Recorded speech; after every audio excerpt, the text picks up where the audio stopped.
نادي الزمالك بصراحة أسعد حالا من كل المنظومات الأخرى، لأن نادي الزمالك أنت بتزرع في أرض فاضية. كل الزملكاوية قبل الأهلاوية عارفين ومعترفين إن الزمالك لا يمتلك سكواد على الإطلاق. سكواد نادي الزمالك فيه لاعب أو اتنين بالكتير هم اللي يصلحوا، والباقيين كلهم محتاجين يتغيروا. فأي حد هتجيبه أنت بتتصرف صح.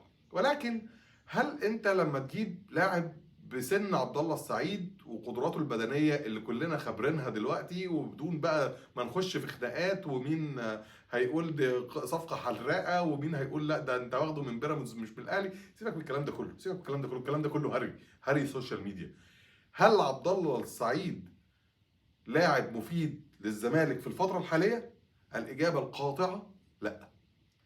في صفقه كل لاعب بتروح لنادي في ثلاث اطراف. الطرف الاول هو اللاعب، الطرف الثاني هو النادي، الطرف الثالث هو الجمهور والمنظومه بتاعت النادي.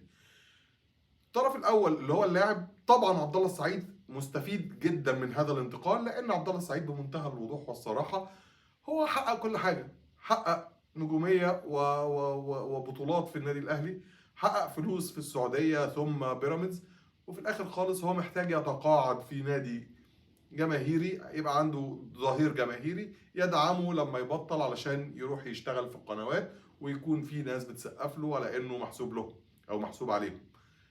الطرف الثاني اللي هو نادي الزمالك، مجلس الاداره في نادي الزمالك هو بصراحه عمل صفقه جماهيريه، صفقه تعمل بوم للجمهور، لانه من الاخر كده جمهور الزمالك زي اي جمهور في العالم محتاج انتصار معنوي على الغريم او المنافس او يعني او الخصم، نسميها زي ما تسميها. فجمهور نادي الزمالك هيحسبها لنا هيحسبها جون لمجلس اداره حسين لبيب. ولكن المنظومه الكرويه الزملكاويه هتستفيد من عبد الله السعيد؟ انا بقول لك قولا واحدا لا. لو انا صانع القرار في نادي الزمالك ادور واتخانق واعمل كل جهدي ان احصل على خدمات لاعب واعد جدا جدا جدا زي محمود صابر اللي كان مرشح لنادي الزمالك، على اني اخد عبد الله السعيد.